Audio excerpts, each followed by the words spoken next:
Major funding for this program provided by the Moving Image Trust Fund.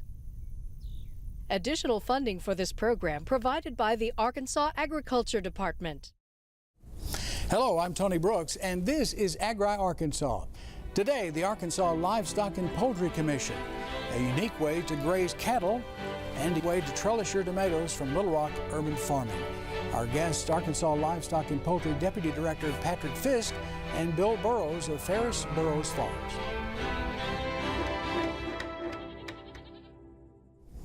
The Livestock and Poultry Commission has a mission to safeguard human and animal health, assure food safety and quality, and promote Arkansas livestock and poultry industries. Let's take a closer look now at the Arkansas Livestock and Poultry Commission.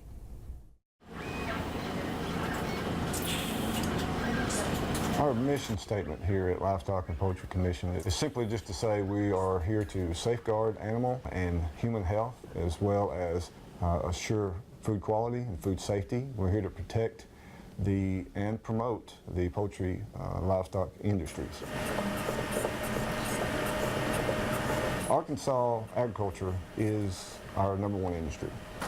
And if we look at our top 10 commodities, 4 of those are actually animal agriculture. The #1 industry in Arkansas is broilers. Our cow-calf operations are our top 4.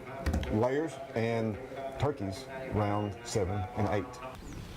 So it's a big part of what we do here in Arkansas. If we look at just the poultry industry as a whole, poultry accounts for about 45% of the total cash receipts in agriculture. So it equates for about $4.something billion annually income. So it's pretty significant. If we look at it from how Arkansas ranks nationally, we're 3 in broilers, we're 3 in turkeys, we're 6 in pullet, we're also 10 in layers, and our cow-calf operations are in the top 20. The overall mission of the commission is to protect human and animal health. You know, the key thing that folks need to know is how hard our field staff works every day. We're in the markets, we're at the animal events and exhibits all over the state, monitoring animals for disease as well as monitoring for compliance with our regulations and responding to those challenges when they occur.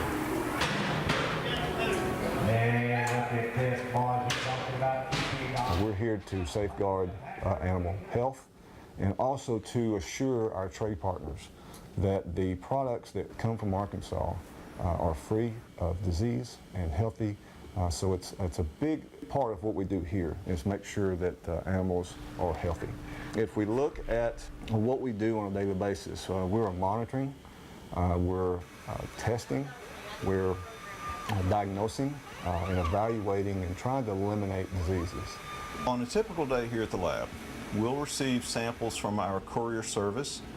They'll be given case numbers so that they can be routed through the lab to the correct sections. These sections then coordinate their work, and they will upload their results to a computer system, which then can be sent out to the client with the final results. I'm the Chief Animal Health Official for the state, which essentially means we implement programs monitoring animal health for animal diseases of significance to protect animal agriculture and animal agriculture producers within the state. The most frequent thing that we do is respond to disease challenges or suspicions from either animal owners or veterinarians. So if a veterinarian sees something outside of the ordinary in a population of animals in one of his patients, he'll notify us that he has a concern, and then we will coordinate an investigation of that concern with our partners at USDA APHIS Veterinary Services to ensure that there are no significant animal diseases occurring out there that we're unaware of. My job here at the Veterinary Diagnostic Lab is to coordinate the work of all of our different technical sections. We have a number of different subject matter expertises here, and my job is to make sure they all work together and produce a result that's going to be useful for the client. The different laboratory sections here at the Veterinary Diagnostic Lab will take a specimen from necropsy, where it is harvested from the carcass of a dead animal, and the pathologist will then formulate their theory of disease and route the specimens to the appropriate lab sections. What we do on a daily basis is we have inspectors out in the field. They're vaccinating cattle. They're bringing in test samples. They're to our veterinary diagnostics labs. They're out in the field everywhere the animal industry is. We have field staff that are in our livestock markets. They're present at our county fairs, our district fairs, our state fairs. They're there to make sure that those exhibits are free of disease and that they all have their paperwork. I think everybody is familiar with the Arkansas State Fair.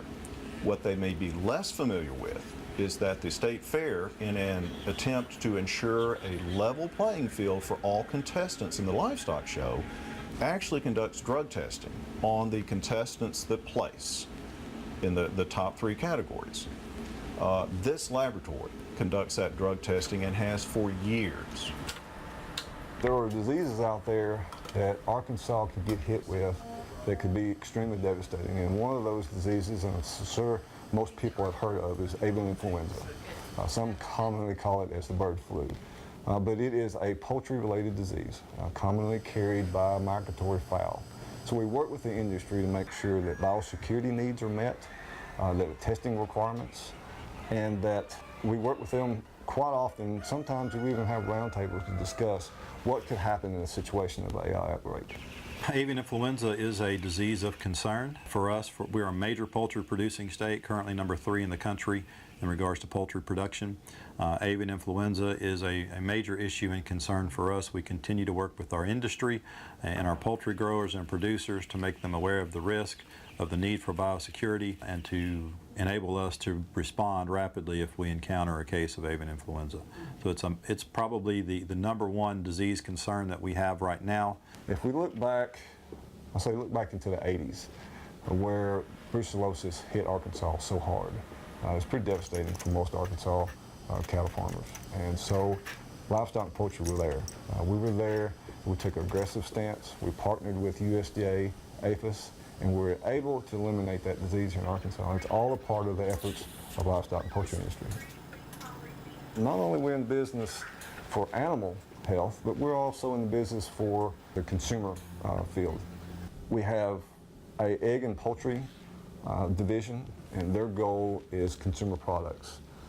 We have graders and inspectors that actually are inside the processing plants and eggshell plants, and their job is to make sure that if a product leaves that plant and goes into our retail market, that that product is safe, that it's free of contaminants, and that it's healthy. Animal ag is so big in Arkansas. It's who we are. It's what we've become to love about Arkansas. And the Livestock and Poultry Commission plays a big role in protection of that.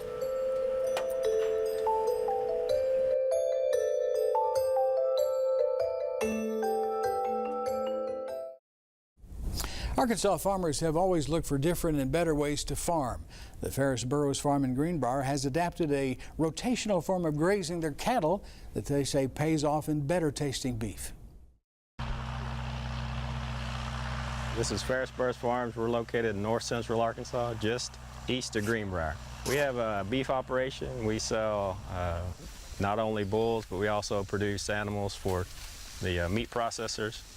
And we sell our calves in Oklahoma City and other places. And then we have farm-raised beef. We raise beef to sell straight to the consumer with local processor. So it goes straight from this farm, from this field, to the processor, to somebody's plate. We have a Charolais cattle base. At one point this year, we had about 800 cows. The majority of our animals are Charolais, but we do have crossbred cows because the crosses grow a little faster and the buyers look for a little different look, and they produce fast-growing calves that market well. Here we use rotational grazing, and there's basically several different ways that you can feed your animals. You can just put them out in a pasture, a big open pasture, and let them graze how they want to graze. If you rotationally graze them, that's another method. You move them every day to a new portion of your pasture, new portion, new portion. They concentrate their waste, so you're getting free fertilizer. This is a field of wheat. It's rotational because they rotate every day. And this was 2 days ago. You can see where the fence was the day before, today, tomorrow. and then they'll rotate into this field and eat over there.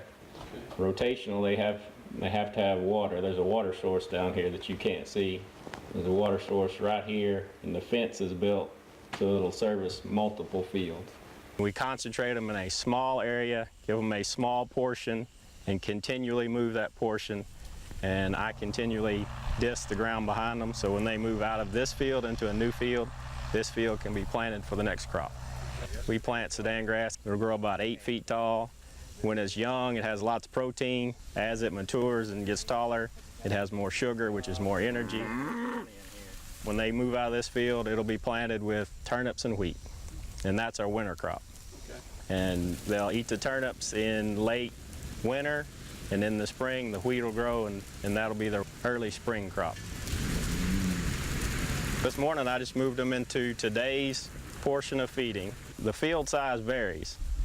Because I move them every day, I can monitor what they look like. I can monitor how much they're eating. Are they leaving too much? Are they eating all of it and not leaving anything? Is their body composition going down?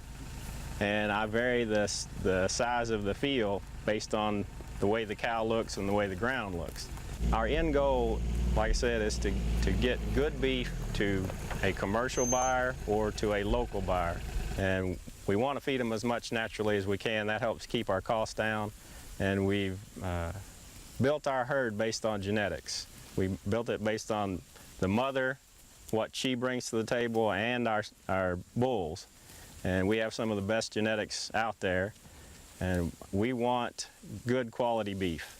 We use rotational grazing because it concentrates the animal. We get essentially free fertilizer, and we drive the cost per cow day down. You concentrate them, they eat what you want them to eat, and you can control the cost that way, and you can keep the cost per cow day low. That way you can maximize your profitability. This is 68 cents a day. That's with the tractors going over the field, preparing the field. That's the seed, fertilizer, and unfortunately we had an infestation of army worms that I sprayed for, so that's an additional cost. That bumps it on up. The field next door, it didn't have any fertilizer, but we had some from the previous crop, so the cost per day on that field would be much lower than this field. The purpose of the rotational grazing is you concentrate them and you move them and you allow your pasture to grow back. And you keep moving them, your pasture grows back, you can keep rotating them depending on how many fields you have. The thing that makes this less desirable is you have to build and build and build, pull up. See, there's no fence over here. Of course, they can't get back to it because of this fence, but I'll have to go back over here and build the fence. Well, we have a perimeter fence, and then we have internally, it's an electric fence. It's a rope wire that I get from a local distributor, and it's a charger that we also get from a local distributor. The way I roll them up is I use hose reels, and I stretch the fence, and I have fence posts that I use to keep it off the ground and secure it, and then put the charger on and make sure that it's hot. They have to know that it's hot. Runs about 9,300 volts when it's hot, and you teach them young that it's hot, and even if your battery goes dead or it gets knocked loose, they will not cross it if they've been taught that it's hot. And it's hot. How do I know? Several different ways. Sometimes I think it's turned off and I grab hold of it. My sons and I were building a fence, and one of them took off with a roll. He was rolling it by hand, and I reached down with the fence post driver and knocked it into the hot fence, and it shocked him. Shocked me too, but it was pretty funny that we both got a little jolt. The other two boys thought it was funny as well because they didn't get shocked. Kids do a lot of algebra. They know how many square feet are in an acre. They know how many feet that they got to walk off, and I'll send my sons out here and they'll build what I need them to build, and they'll build it the size we need to build it. Lots of algebra. They're not necessarily big fans of that, but that's real world stuff.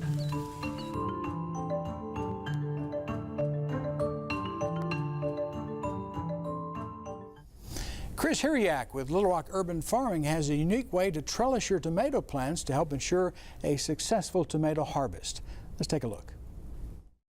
This is Chris and Carl at Little Rock Urban Farming, and today we want to talk to you about one of our favorite ways to maintain and support a tomato vine.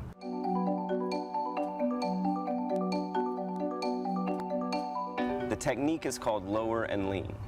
The lower and lean technique is a system used to support and maintain indeterminate tomato varieties pruned to a single stem. This technique allows you to optimize your space and maximize your production. You'll need a few things for the lower and lean technique. Some of the most important aspects are the roller hook. This is a small device made of metal and plastic that will hang from a wire or cable in your greenhouse structure. You'll also need a pair of sharp, clean pruning shears. And finally, small plastic clips. These clips will clip onto the string of the roller hook and then onto the vine of the tomato, allowing you to support the weight of the vine and the fruiting clusters. Using the lower and lean technique allows you to focus all of the energy of the vine into each fruiting cluster. Each cluster is allowed to get all the nutrients and water necessary to mature and become a viable, beautiful, healthy fruit. In this way, you're able to produce healthy, beautiful fruits that will mature much more quickly than they would otherwise. At each branch, you will remove the suckers. The suckers are the vegetative growth that come out diagonally at each horizontal branch. By removing these suckers, you can maintain a single tomato vine up the string. You also may remove some of the blooms or fruit that do not mature as fast as the other fruit, as you can see here. This allows the fruits that have matured to mature at the same time. So using the lower and lean technique, you will want to place a plastic clip every 8 to 10 inches to support the vine. This will require that you apply the clip to the string and then to the tomato vine just under a strong branch, thereby supporting the vine as it grows up. The lower and lean technique allows for optimal air circulation. Sun and good ventilation are two of the most important things to prevent disease and pest problems when growing good tomatoes. As you can see, each branch has been pruned away up to the first fruiting cluster. This allows maximum amount of sunlight and also prevents leaves from touching the ground, which is one of the biggest causes of disease in tomatoes. The lower and lean technique gets its name from lowering the string of the roller hook and then leaning the entire vine. Something really important to remember is that using the lower and lean technique will allow you to keep your vine alive longer throughout the season and more productive throughout the season. This will require regular irrigation and regular feeding of your plants to be successful. So whatever your method of supporting your tomato vine is, get out in the garden and start growing.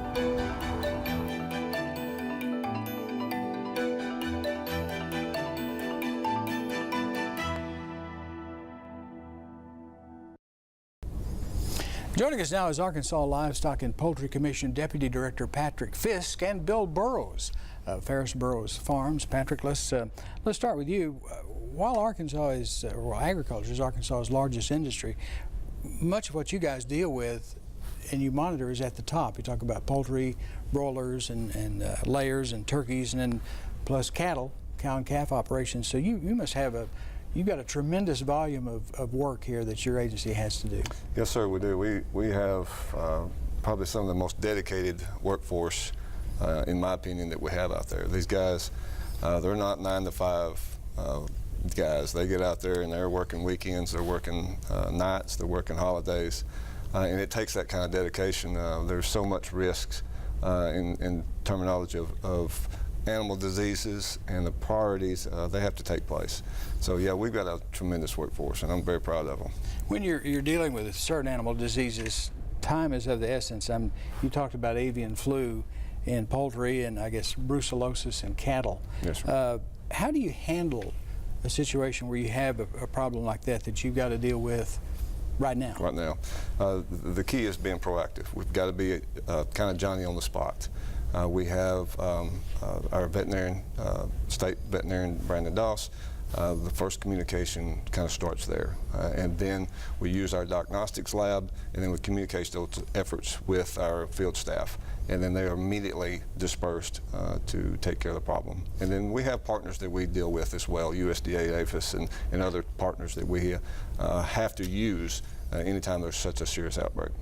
I was really struck with the sophistication of the lab. You guys have it. We have a tremendous lab. We do. And again, those guys back there, they're working night and day. It's amazing at what they do. And I've only been with the commission now for about 9 months, and that was one of the most impressive things when I went back there to see what all we do. It's pretty amazing. And you talked about biosecurity. What are some of the methods in Arkansas that we have of biosecurity? Yeah, biosecurity is at the forefront. I mean, that is the first line of defense when it comes to diseases, especially in the poultry industry. If we're going to look at animal or avian influenza, that has to be introduced into the chicken house somehow.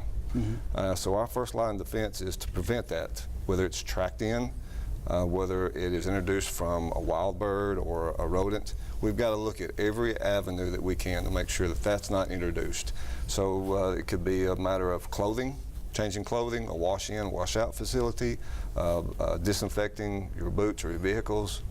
But the key is making sure that that owner of that operation takes such measures that he's protecting his lifestyle, that no one comes on that farm unless they're invited to that farm.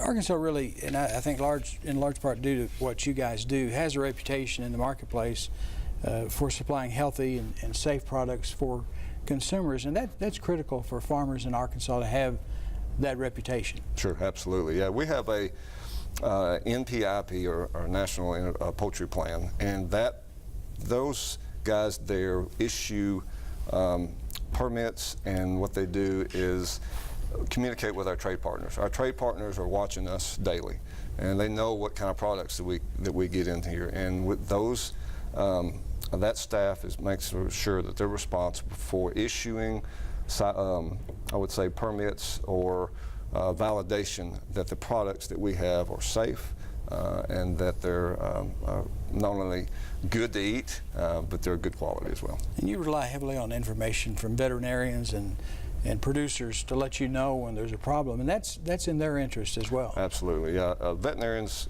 they kind of have a responsibility, and their responsibility is to let us know of any kind of contact that they might have, or if they see an issue. They report to us diseases, and then we have communication back with them as well. We let them know if there's a potential issue in their area that they can be looking for. So yeah, there's a lot of back and forth and good communication with those guys. Okay. Bill, I want to talk a little bit about your cattle operation. How long have you been using the rotation grazing? Well, we've been rotationally grazing for about 6 years. We've gone through several different iterations of our fencing, and we've settled on what we think is a very efficient way to rotationally graze using the equipment and the products that we have. You know, it was interesting, you talked about the rotation. You use Sudan grass, and then turnips in the fall, and then wheat in the spring. How long is a typical cycle for a calf from when you first put that calf out there till you take it to market? Well, a calf will usually be 8 or 9 months when we'll pull it off the cow and wean it, and then we'll ship it. A typical field, the field that I was interviewed in, I planted it on March the 31st in Sudan grass, and they grazed it for 47 days, and I planted it on August the 31st in wheat, rye, and turnips. So there was roughly a 90-day window there from planting, eating, to planting, and they'll go in about 60 days, weather permitting and growth permitting, and start feeding on the turnips and the wheat and the rye. You talked about how this method allows you more control over the growth rate and the efficiency of the pasture. Mm-hmm. So you can adjust from day to day based on what you see. What are you looking for? Well, I'm looking at the crop that they've eaten. Are they eating all of it? Are they mowing it to the ground? If you just put them out in the field, they'll eat the tender stuff and they'll leave anything that's undesirable. If you confine them, they'll eat everything in a uniform manner, and when you move them to the next field, they'll do the same thing in that field. I'm looking, if they're in a field I'm looking at what does the field look like when they come out, what does the cow look like when they come out, and I can adjust the field size that day or a subsequent day. I don't build too much in advance so I can monitor that. You talked about genetics and building your herd, and you run primarily Charolais cattle. But in the cattle that you do breed there, what are the traits that you're looking for in those cattle? Well, we look at the EPDs, expected progeny differences, and our bulls now are high in ribeyes and they're low in fat. And we're looking at the maternal milk of the mother. We want high maternal milk, low birth weight, easy calving, so that we have 800, we had roughly 350 calves this year, had to pull 2, and that was it. And of course it's on the sideways sleet days, but that's what we're looking for. We're looking for strong foundational animals to grow our herd. Great looking herd. And you said that I found it interesting, your sons are using that algebra that they studied in high school? If we want 3/4 of an acre, then we have to know how many square feet are in an acre and how big our field needs to be, and they have to do that math on the fly. And if they have to revert to the phone, of course they've got that phone with them. That's right. They revert, and they know it has to be so many feet this way and so many feet this way, and they can build it to that size. So study that algebra. Oh yeah, real world stuff. Pay attention. Gentlemen, thank you. Thank you for being with us. We certainly appreciate it. That's all the time we have for today. You can find out past episodes of Agri Arkansas online at aetn.org/agriarkansas. And if you have story ideas, we'd love to hear them. Drop us an email at agri@aetn.org. We'll see you next time.